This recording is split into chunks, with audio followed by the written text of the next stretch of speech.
سورہ بقرہ آیت نمبر 234۔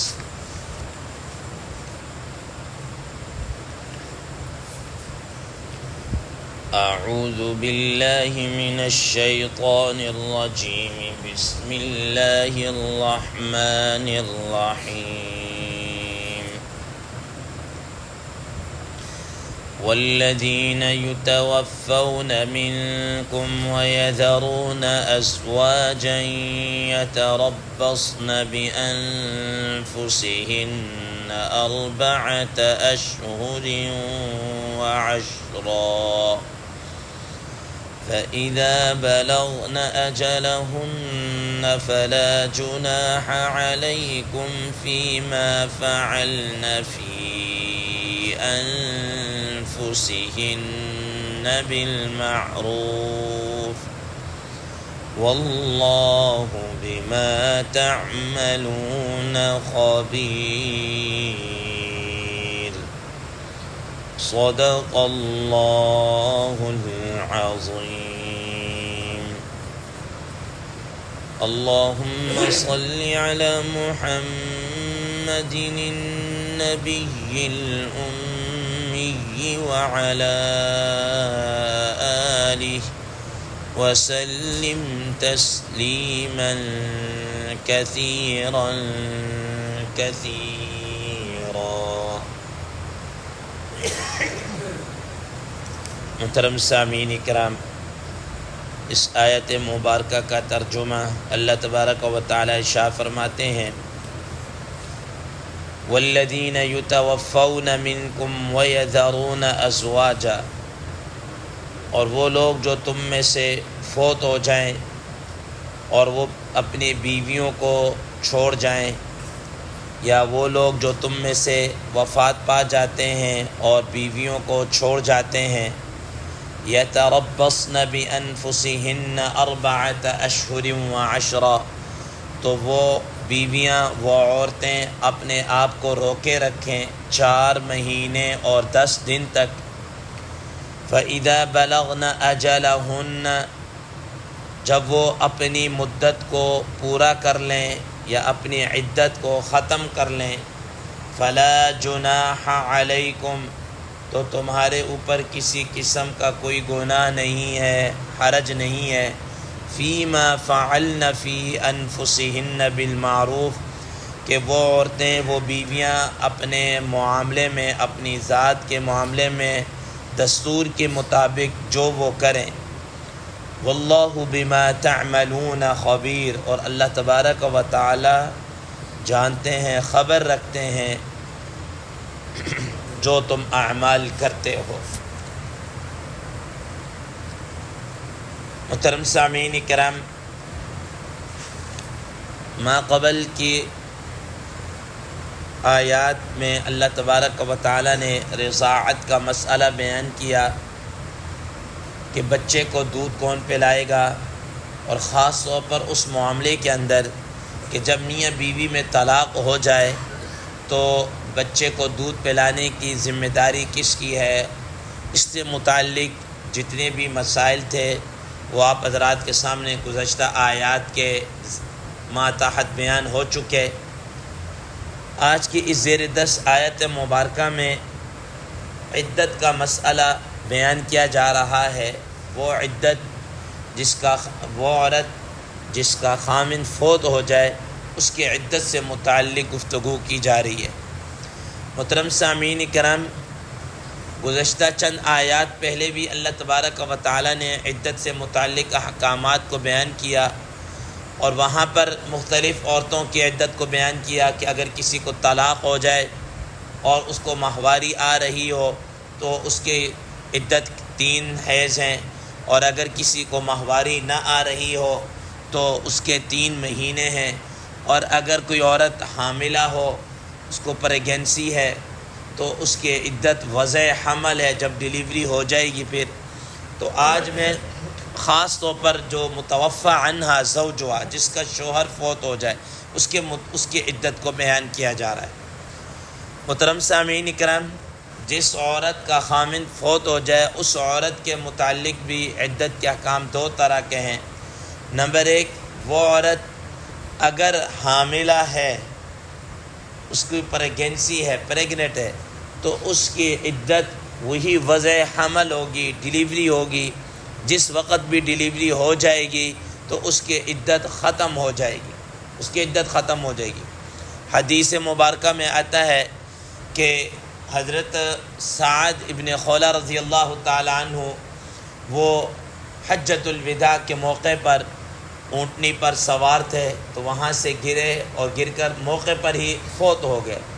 تو موقع پر فوت ہو جانے کی وجہ سے موقع پہ ظاہر فوت ہو گئے۔ اب ان کی جو اہلیہ تھی، ان کی جو بیوی تھی، وہ حاملہ تھی۔ اب ان کی فوتگی کے تقریباً ٹھیک 22 دنوں کے بعد ان کی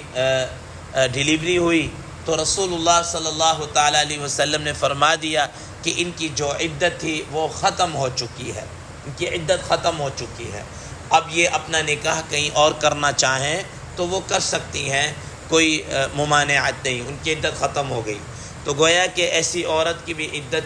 4 ماہ 10 دن نہیں ہے بلکہ وضع حمل ہے۔ دوسرے نمبر پر وہ عورت کہ جو عام ہو، اس کو پریگنسی نہ ہو، تو اس کا خامند فوت ہو جائے تو اس کی عدت قرآن مجید کی اس آیت میں فرمایا والذین یتوفون منکم ویذرون ازواجا یتربصن بانفسہن 4 اشہر وعشرا، کہ تم میں سے جن کے شوہر فوت ہو جائیں تو وہ عورتیں اب اپنے آپ کو 4 ماہ 10 دن تک روک کر رکھیں گی،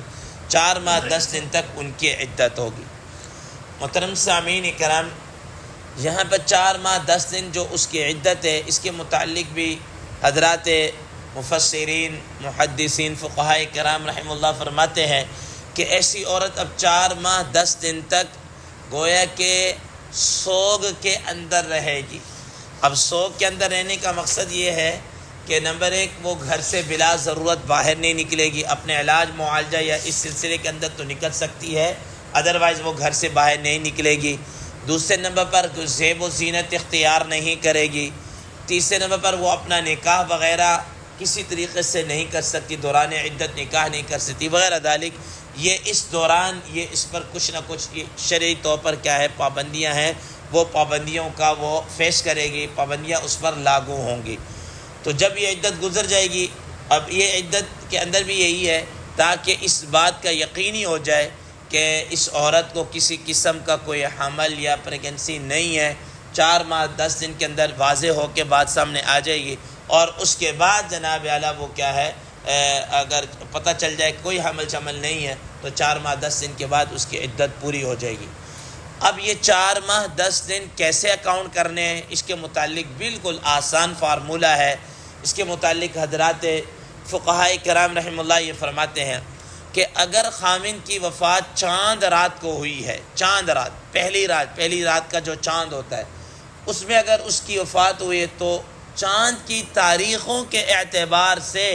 وہ 4 ماہ 10 دن گزارے گی۔ اب وہ چاند کے اعتبار سے چاہے 29 کا ہو جائے، چاہے 30 کا ہو جائے،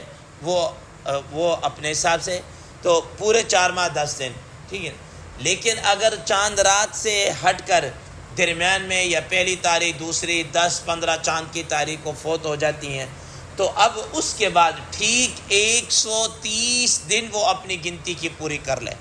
ٹھیک 130 دن کاؤنٹ کر لے، بس 130 دن کے بعد وہ اس کی عدت ختم ہو جائے گی۔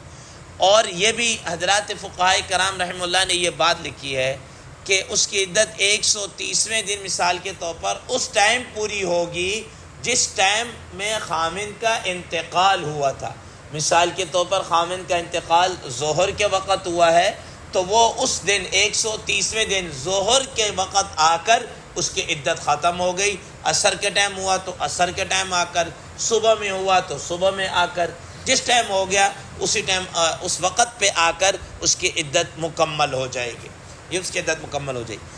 محترم سامعین کرام، حدیث مبارکہ میں بھی اس کا ملتا ہے۔ اب اس کے متعلق یہ ہے کہ ایسی عورت کہ جس کو خامند نے مثال کے طور نکاح تو ہوا ہے لیکن رخصتی نہیں ہوئی، اب اس کو کیا ہے، اس کا خامند فوت ہو گیا، اب اس کے متعلق کون سی عدت ہوگی؟ حالانکہ ہم قرآن مجید پیچھے پڑھ کے آئے ہیں، آپ حضرات کو بتایا تھا کہ اگر ایسی عورت جس کا نکاح ہوا ہو اور خامند کے ساتھ اس کے رخصتی بھی نہیں ہوئی، کسی قسم کی کوئی صحبت وغیرہ نہیں ہوئی، کوئی خلوت نہیں ہوئی، تو ہم نے کہا قرآن مجید کو کہا فَمَا لَكُمْ عَلَيْهِنَّ مِنْ عِدَّةٍ، کہ ایسی عورتوں کی کوئی عدت نہیں ہے، طلاق کے اگلے منٹ میں 2 منٹ کے بعد بھی کیا ہے وہ نکاح کر سکتی ہے، لیکن کیا کہتے ہیں اس میں کیا کرے گی؟ حضرات مفسرین کرام رحمہ اللہ فرماتے ہیں، ایک حدیث بیان کرتے ہیں کہ حضرت عبداللہ بن مسعود رضی اللہ تعالیٰ عنہ مشہور صحابی ہیں، اور ان کے متعلق رسول اللہ صلی اللہ تعالیٰ علیہ وسلم نے بڑے فضائل بیان فرمائے ہیں۔ فرمایا کہ جس بات کے اوپر حضرت عبداللہ بن مسعود راضی ہو جائیں تو میں بھی اسی بات پر تمہارے لیے راضی ہوں، اور جس پہ یہ رک جائیں یا روک دیں تو میں بھی اس سے کیا ہے وہ رک جائیں، تمہیں بھی چاہیے کہ اس سے کیا ہے رک جاؤ۔ اس درجے کا ان کا یہ گورنر تھے کوفہ کے اندر، ان کو گورنر بنا کر بھیجا، تو افقہ الصحابہ، سب سے زیادہ فقیہ اور سب سے بڑے مفسر قرآن آپ کہہ لیجئے، ان کے پاس ایک آدمی آیا اور مسئلہ پوچھا، کہا کہ حضرت یہ بتائیے گا کہ ایک عورت ہے، اس کے نکاح ہوا ہے، نکاح کے موقع پر پہلی بات تو یہ ہے کہ مہر طے نہیں ہوا، مہر آپس میں ڈیسائیڈ نہیں ہوا، دوسرے نمبر پر میاں بیوی کا آپس میں جناب اعلیٰ وہ کیا کہتے ہیں قربت نہیں ہوئی، ٹھیک ہے نا، تو خاوند کا انتقال ہو گیا ہے، اور تیسرے نمبر پر اب یہ عورت کیا عدت گزارے گی یا نہیں گزارے گی، اور تیسرے نمبر پر یہ ہے کہ اس کو خاوند کی طرف سے وراثت کے اندر حصہ ملے گا یا نہیں ملے گا۔ 3 مسئلے پوچھے، گویا کہ مہر بھی ڈیسائیڈ نہیں ہوا تھا تو وہ فوت ہو گیا، مہر کیا ملے گا، اب آپس میں قربت بھی نہیں ہوئی، فوت ہو گیا ہے، اب اس کی عدت ہوگی یا نہیں ہوگی تو کتنی ہوگی، اور تیسرے نمبر پر وہ اس کو خاوند کی وراثت میں حصہ ملے گا یا نہیں ملے گا۔ حضرت عبداللہ بن مسعود رضی اللہ تعالیٰ عنہ نے فرمایا کہ بھائی بات یہ ہے کہ قرآن میں انہوں نے سوچا، غور و فکر کیا، تو انہوں نے کہا کہ مجھے تھوڑا سا ٹائم دے دیجئے، میں اس پہ سوچ کے بتاتا ہوں آپ کو۔ اب انہوں نے جناب اعلیٰ اس کو بلوا لیا، کچھ دن کے بعد بلوا لیا، بھرے جناب مجمع کے اندر بلوایا، انہوں نے کہا کہ تم نے میرے سے یہ مسئلہ پوچھا تھا، میں نے قرآن مجید کے اندر غور کیا تو مجھے کوئی اس کے بارے میں واضح چیز نہیں ملی، پھر میں نے رسول اللہ صلی اللہ علیہ وسلم کے حدیث مبارکہ کے اندر بھی غور کیا، کوئی ایسی حدیث جو میں نبی صلی اللہ علیہ وسلم سے سنی ہو مجھے نہیں ملی، تو اب میں اپنے اجتہاد سے میں مسئلہ بیان کر رہا ہوں، وہ یہ ہے کہ اس عورت کو مہر مثلی ملے گا، مہر ملے گا، مہر مثلی۔ مہر مثلی اس کو کہتے ہیں کہ اس کی والدہ کی طرف سے خاندان کی جو عورتوں کا ہے، اس کی بہنوں کا، خالاؤں کا، اور اس قسم کا جو مہر ہوگا وہ اسی حساب سے اس کو ملے گا، تو مہر مثلی ملے گا۔ دوسرے نمبر پر کہ اس کی عدت قرآن مجید کے اندر جو بیان کی جو سمجھ میں آ رہا ہے وہ 4 ماہ 10 دن اس کی عدت ہوگی، 4 ماہ 10 دن وہ عدت گزارے گی، اور تیسرے نمبر پر چونکہ نکاح ہوا ہے، نکاح صحیح ہوا ہے، وہ اپنے خاوند سے اس کو وراثت بھی ملے گی۔ یہ انہوں نے جناب علیہ یہ اس کو مسئلہ بتا دیا۔ اب وہاں پر ایک صحابی موجود تھے حضرت معقل رضی اللہ تعالی عنہ، انہوں نے کہا کہ اے عبداللہ یہ تم نے اپنے اجتہاد اور اس سے یہ بات بتائی، کہا کہ ہاں میں نے اپنے اجتہاد، انہوں نے قسم اٹھا کر کہا، انہوں نے کہا کہ میں نے خود اپنے کانوں سے نبی صلی اللہ تعالیٰ علیہ وسلم سے اس کے متعلق یہ بات سنی ہے کہ ہمارے برادری کی ایک عورت تھی بروہ بنت واشق، اس کا یہ مسئلہ پیش آیا، یہی سیم صورت اس کے ساتھ پیش آئی، ٹھیک ہے نا، تو نبی صلی اللہ تعالیٰ علیہ وسلم نے اس کے لیے بالکل ایسا ہی کیا ہے فیصلہ کیا کہ اس عورت کے لیے مہر مثلی ہوگا، اور وہ عدت 4 ماہ 10 دن گزارے گی، اور جناب اعلیٰ اس کو خاوند کی طرف سے کیا ہے وراثت کے اندر حصہ بھی کیا ہے ملے گا۔ حضرت عبداللہ بن مسعود رضی اللہ تعالیٰ نے اللہ تعالیٰ کا شکر ادا کیا کہ میں نے جو مسئلہ یا جو بھی فتویٰ میں نے بتایا ہے، رسول اللہ صلی اللہ علیہ وسلم کی حدیث بھی اس کے اندر کیا ہے مل گئی، اور میرے یہ مسئلہ اسی حدیث کے مطابق ہے۔ تو محترم سامعین اکرام، یہ حضرت عبداللہ بن مسعود رضی اللہ تعالیٰ کوفہ کے اندر تھے، اور ان کے آگے شاگرد تھے امام نخعی رحمہ اللہ، اپنے وقت کے مشہور ترین فقیہ تھے، اور پھر امام ابراہیم نخعی، اور ان کے آگے پھر شاگرد تھے امام ابو حنیفہ رحمہ اللہ، جن کی فقاہت کے متعلق حضرت امام شافعی رحمہ اللہ نے یہ فرمایا تھا کہ جتنے بھی فقہاء ہیں وہ امام ابو حنیفہ رحمہ اللہ کی فقاہت کے اندر عیال ہیں، ان کے عیال ہیں، ٹھیک ٹھیک ہے. تو یہ اللہ تعالیٰ نے ان کو یہ فقاہت کہہ دے رکھی. بہرحال خیر یہ ایک بات ضمنی طور پر کیا ہے آگے. تو یہ قرآن مجید کی اس آیت مبارکہ کے اندر اس طرح کا مسئلہ بیان کیا. اب اگر آپ دیگر ادیان کے اندر دیکھیں نا، لوگوں نے دیگر جو مذاہب ان کے اندر عورتوں کے ساتھ بڑا ظلم تھا. خاص طور پر عرب کے اندر اگر دیکھ لیا جائے تو روایات کے اندر آتا ہے کہ اگر کوئی ایسی عورت جس کا خامن فوت ہو جاتا اس کو منحوس سمجھتے تھے، اور منحوس سمجھتے ہوئے اس عورت کو الگ سے ایک کال کوٹری تنگ تاریخ کوٹری کے اندر ڈال دیتے تھے. نہ وہ کسی کے ساتھ کھا سکتی تھی، نہ وہ نہا سکتی تھی، نہ اس نے جناب اللہ استنجا کرنا اور کوئی صفائی ستھرائی کچھ بھی نہیں. پورے 1 سال تک اس نے ایسے ہی گزارا کرنا ہوتا تھا. جب 1 سال گزر جاتا تھا پھر اس کو وہاں سے نکالتے تھے اور کسی سواری کے اوپر، اونٹ یا گدھے کے اوپر بٹھایا جاتا تھا، اور پھر ایک کوئی یہ کیا مرغی یا مرغا لایا جاتا تھا اور لا کر اس کو